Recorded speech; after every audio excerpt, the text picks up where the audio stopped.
The land behind me is Chalons in northern France. Today, Chalons is in the heart of the Champagne region. But 1600 years ago, in 451 AD, it was the scene of one of the biggest and bloodiest battles in ancient history. I'm Matthew Settle. Nearly 500,000 men fought here as the Roman general Aetius tried to halt the advance of Attila the Hun and his terrifying barbarian hordes. Hoje, com a tecnologia dos videogames, podemos visualizar como foi a batalha, o grande número de soldados, a formação das tropas em luta e como ela foi vencida.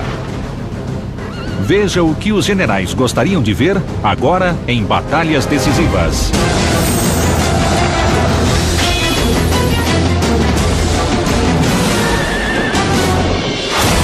Batalhas decisivas. In 451 AD, the Roman Empire was in tatters. The glory days of Augustus, a distant memory. O Império Romano se estendia do Mar Mediterrâneo até a Europa, Ásia e África. Em 451 d.C., Roma não era mais o centro do governo, e o Império estava dividido em dois. Enquanto o Império Oriental sediado em Constantinopla era rico e bem conduzido, o lado ocidental fora devastado pelas tribos bárbaras. The Roman Empire was neither Roman nor it was an empire. It had been dissected between East and West. It was not in control of its borders. They would have been progressively hard-pressed to see a oneness in the empire that was about them. It was made up of armies, it was made up of governors, it was made up of garrisons and towns. It had become a fragmented world. De Ravenna, norte da Itália, Valentiniano III governava os restos do Império Ocidental e almejava o comando da Espanha, Gália e Itália, países controlados por líderes locais e colonizadores bárbaros. A Gália, a atual França, era dominada pelos visigodos e a Itália pelos vândalos. What's more, Valentinian's general and chief advisor, Flavius Aetius, was half barbarian. He was obviously a very capable commander with considerable experience. He was clearly a very considerable politician. He had occupied the top spot for quite some years. He had an Italian mother, but was raised among the Visigoths, and had even spent a year with the Huns. He knew Hunnic ways. He grew up in a silk tent. He learned to ride a horse, probably with the Huns. He's often called the last of the real Romans, the last of the noble Romans, or the noble Roman, inasmuch as for 30 years he seems to have been very active on the northwest frontier of Rome in a series of holding actions, trying to keep out Franks, trying to keep out Goths from getting into the unprotected and bountiful areas of central Italy and Spain. O Império Ocidental era um alvo tentador para as tribos bárbaras. E em 451 d.C., um líder bárbaro se destacava de todos os outros, Átila, o Huno.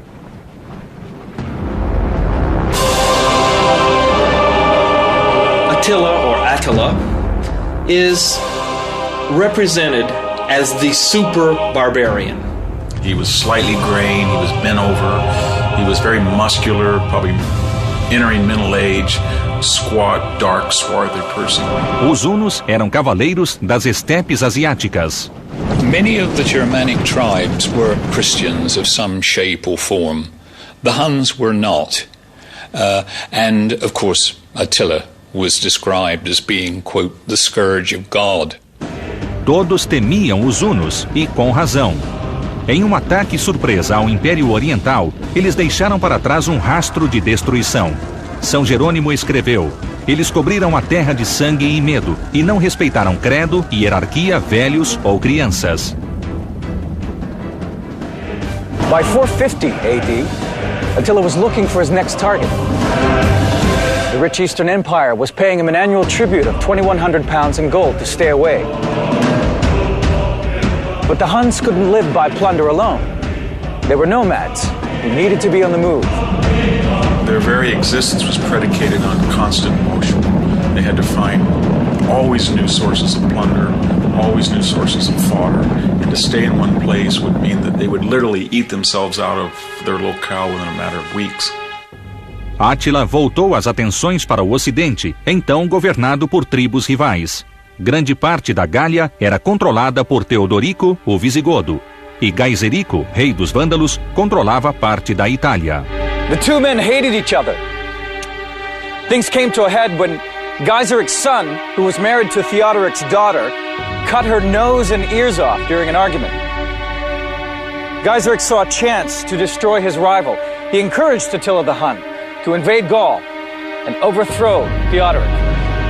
It was the opportunity Attila had been waiting for.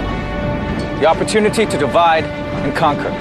Átila thought that it offered a pretty good cost-benefit ratio. You could plunder it pretty easily, and the chances that you'd be killed or captured or punished were not very great. The Roman general Attius saw the writing on the wall. He knew the Huns well from having spent time living among them. He'd even been on friendly terms with Attila. So he knew that if Attila was allowed to conquer Gaul, he wouldn't stop until he'd swept south into Italy and completely destroyed the Western Empire. Attius knew that he would have to join forces with Theodoric's army to save the West. He couldn't defeat the Huns on his own. Though Theodoric was no friend of the Romans, he reluctantly agreed to fight alongside of them. Para Átila, a chance de invadir a isolada e rica Gália era irresistível. No ano de 451, ele cruzou o Rhino no comando de um exército com mais de 500.000 de homens, segundo os cronistas da época. The core of the Hunnic army was surely the Huns themselves. There's no way to tell how many people that means. My guess is surely not more than 10,000 effective Hunnic warriors. Mais impressionante que os números era a habilidade de dominar cidades, feito de poucos exércitos e povos bárbaros. Os hunos cruzaram a Europa, incendiando cidade após cidade. Cologne, Mainz, Metz, Strasbourg e Reims, até que em junho daquele ano, a tribo chegou a Orleans, e Aécio foi obrigado a detê-los antes que alcançassem a Itália. O general romano era o único obstáculo entre Átila, o Huno, e a tomada do oeste. Em 451, Átila, o Huno, espalhou a destruição e seguia rumo à Gália na companhia de seu exército. Enquanto isso, o comandante romano, Aécio, partia para Orleans com seu novo aliado, Teodorico, rei dos Visigodos. Não se sabe ao certo o tamanho do exército conjunto, mas historiadores acreditam que o número não superava os hunos. O exército chegou quando Sangibano, governador de Orleans, estava prestes a se entregar aos hunos. Era o início de uma sangrenta batalha. Sem medo de recuar e reagrupar as forças, Átila retirou seus homens das ruas e partiu para campo aberto. Já que o confronto era iminente, o líder preferiu travá-lo em um local onde os hunos tivessem total controle. O lugar escolhido foi o campo próximo à cidade de Chalons. Os hunos montaram um acampamento defensivo e se prepararam para aniquilar Aécio.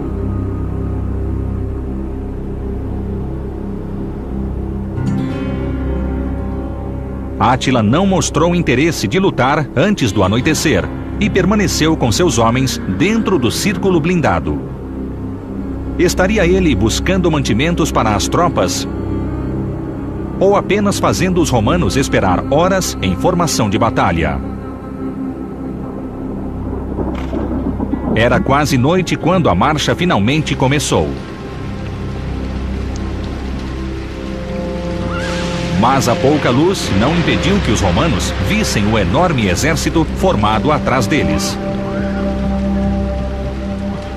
Attila's plan of attack was pretty simple, and that was to put the Huns themselves in the middle of the battle line and head as quickly and as directly across the field of battle and then tear apart the center of the enemy army.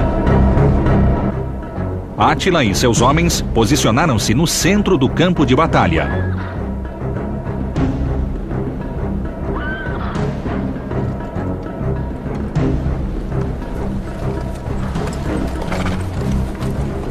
Pelos flancos seguiam os ostrogodos e os gépidas, tribos bárbaras aliadas. Esta era a cavalaria padrão, munida de lanças e espadas e usando de mobilidade e força de ataque para infligir perdas. Do outro lado do campo, Aécio posicionou os romanos no flanco esquerdo e ordenou que Teodorico e os visigodos se alinhassem no flanco oposto.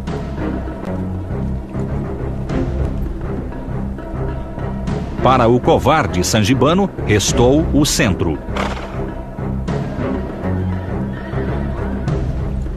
Não foi surpresa quando Átila demonstrou que atacaria o ponto mais fraco da linha.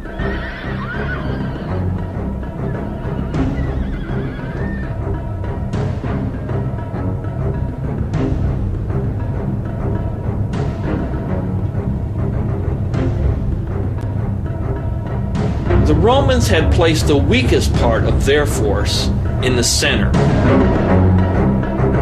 A person who was a commander of a group of barbarians who had just in the past few weeks been negotiating with Átila to surrender. The Romans placed that force in the middle so that they couldn't get away and couldn't run away. That's precisely where it turned out Attila's force struck. Attila's strength hit Roman weakness.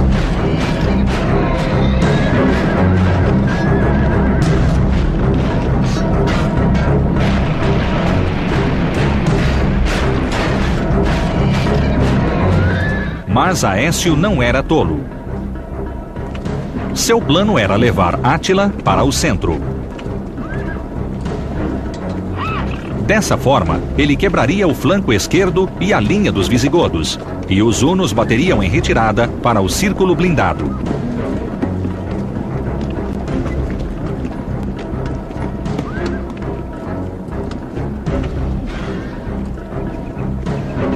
O plano era cruel. Aécio estava pronto para arriscar a vida de Sangibano e seus homens em nome do Império Ocidental.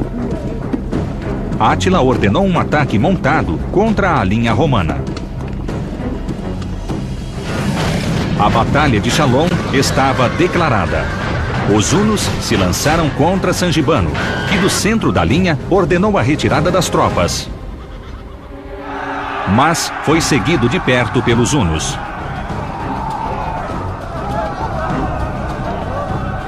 Aécio sentiu a supremacia das tribos aliadas. Embora conseguisse cercá-los, seu exército perdia em número e não foi capaz de manter a posição.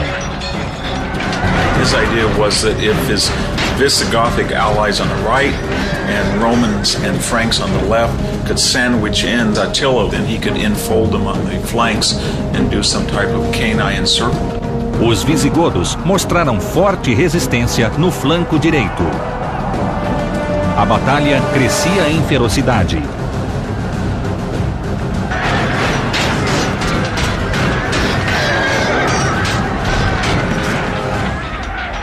The casualties must have been staggering, although the numbers given in the sources are just for literary effect. But surely thousands of men were perishing that day. A massa de homens movia-se de um lado para outro e já não havia mais sinal de luz.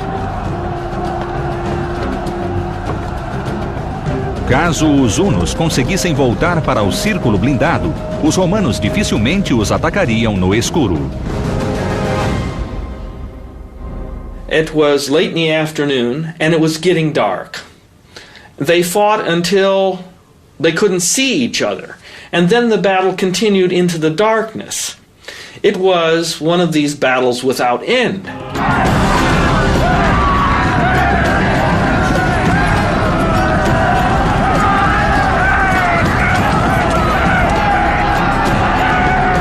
The Visigoths chose to attack the flank of the Hun. So it was the Visigoths who saved the day. O ataque visigodo foi suficiente para virar o jogo a favor de Aécio.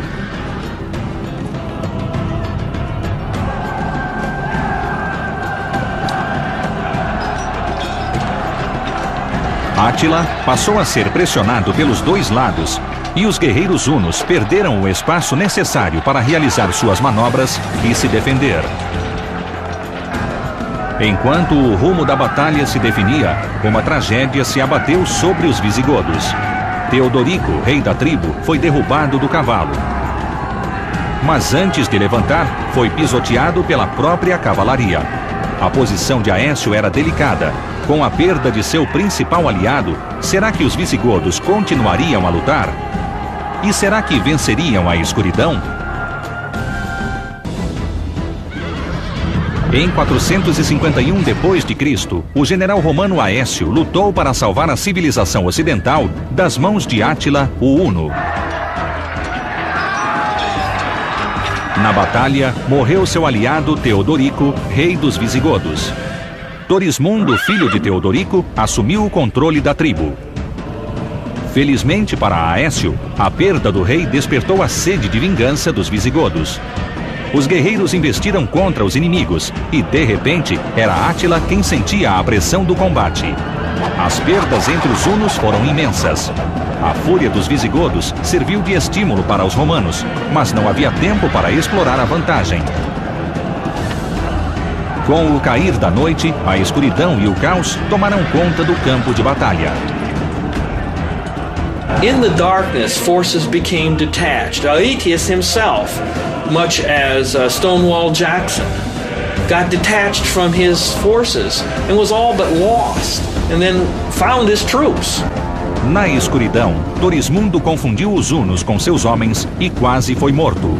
Os visigodos estiveram perto de perder 2 reis no mesmo dia. Night battles are ferocious, and the thing is, you need to disengage because you can't control the situation. Átila cogitou voltar para o acampamento. A escuridão salvou seu exército do extermínio, e agora havia 2 escolhas: encorajar seus homens para outro dia de batalha ou fugir para viver mais um dia.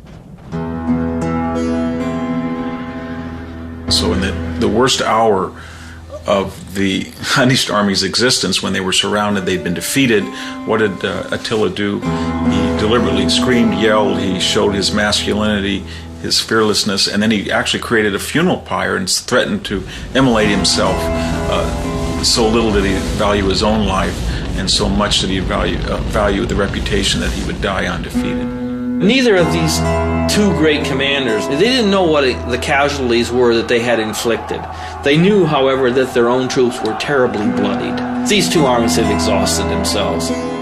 Aetius probably got little sleep. He was left with a real dilemma. On the one hand, he had the opportunity to crush Attila once and for all. On the other, he had to consider the future security of the empire. The Visigoths had only supported him because of Attila's invasion. The Vandals were also unreliable. These tribes only stayed in line because of a Hun menace. Remove that and warfare could break out all over the West. There was the perception that maybe the destruction of the Hunnish army might embolden other tribes that are now our allies, but after the battle will be our enemies. De volta a Ravenna, centro do Império Ocidental, o imperador Valentiniano III temia que Aécio se tornasse o homem mais poderoso do Oeste. O povo o aclamava herdeiro dos antigos generais e deu-lhe a alcunha de último dos romanos. The next morning, it's essentially a stalemate. The Huns are in possession of their lager, and the Romans are in possession of the battlefield, which meant that the Romans won, but the Huns were still there. Registros históricos contam que Aécio tomou uma decisão somente no dia seguinte, diante de 2 fatos marcantes. Primeiro, o corpo de Teodorico foi encontrado e Torismundo foi proclamado o novo rei dos visigodos. Segundo, Átila demonstrou interesse em dar um fim ao impasse. Attila withdrew the next day because he realized that his army was in no condition once dawn rose and they saw that horrific carnage on the battlefield and tens of thousands of people had been killed. He realized he was in no position to press home the attack.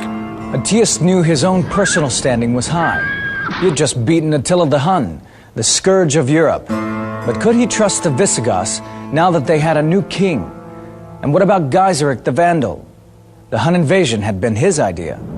Aécio era o vencedor. Átila bateu em retirada e o oeste estava salvo. Com a vitória garantida, o general tentou estreitar as relações romanas. I think that what the battle did was it brought people together.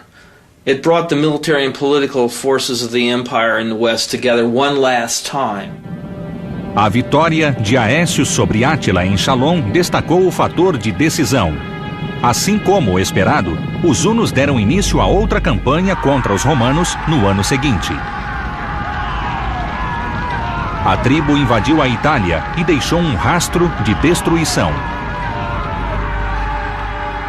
Mas um contra-ataque romano às margens do Danúbio foi suficiente para levar Átila a um acordo de paz. Depois da Batalha de Chalons, o Huno contava com um escasso contingente militar para proteger suas fronteiras.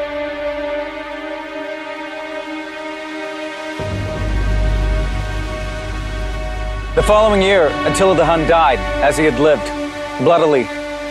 He married a young bride, drank so much that when he had a nosebleed, he drowned in his own blood. Without their fearsome leader, the empire of the Huns splintered and fell apart. And as for Attila, his story ends badly as well. A few years after Chalons, he tried to marry Eudoxia, the daughter of Valentinian. In a jealous rage, Valentinian stabbed him to death. The last of the Romans was killed by his own emperor.